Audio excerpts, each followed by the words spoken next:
Fourier transforms.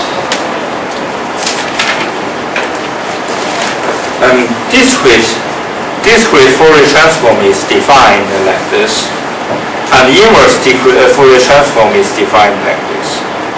And if you are using Matlab, you can easily find the faster Fourier transform of a vector x by a command like this, which maps the original sequence into a complex vector. And if you have a complex vector, then you can perform inverse Laplace transform to it, Fourier transform to it, and you can find the signal in K domain. So let's consider an example relating to control problems. And if you have a Fourier transform representation of a transfer function, and you use xt or xk digital signal to activate the system, what you have is sk and yk. And now, if we convert or transform the original sequence into xj omega, which is a Fourier transform, then the output signal can be evaluated like y equals to g j omega times x j omega. And in Matlab you can multiply them together. And then what is the result? You can take inverse Fourier transform. This one is Fourier transform. And in this way, you can finally find the result, the output of the system. If you are not doing it in this way, for this kind of system, you have to use convolution to find the signal y.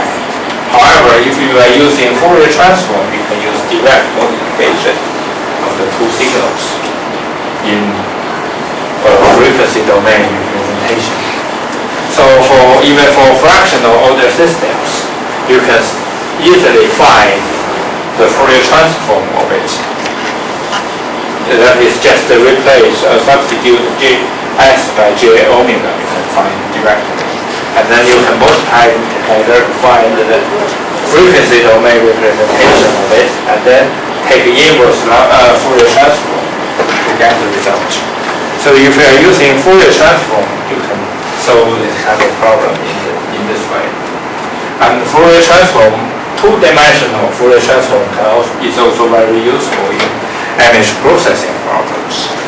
You can assign filters to do some kind of image data processing in Fourier transforms. So there are several examples. What you need is just by calling FFT function or IFFT functions. And the advantages of using Matlab version of FFT function is does not require the length of the sequence x to be 2 to the power of k. Does not have this restriction.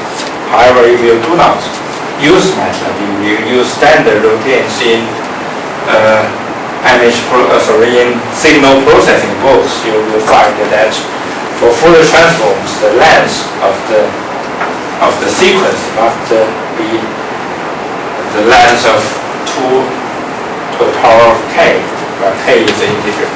However, in Matlab, there isn't such a restriction.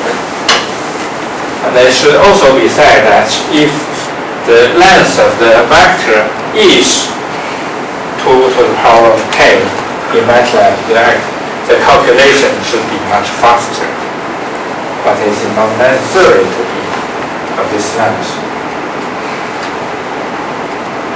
If the length of that vector happens to be in this form, the efficiency is faster.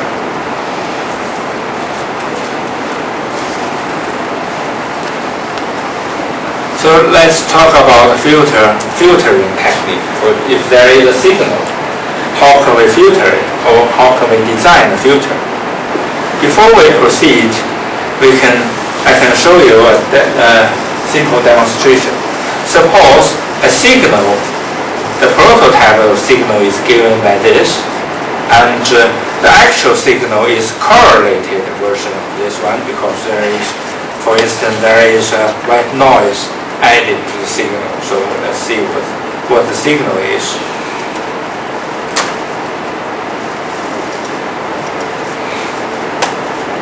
So this is the only example.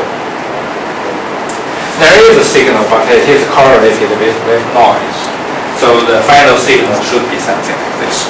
And this kind of signal are usually the actual signals in engineering. Is it just the noise or the signal itself? The signal is noise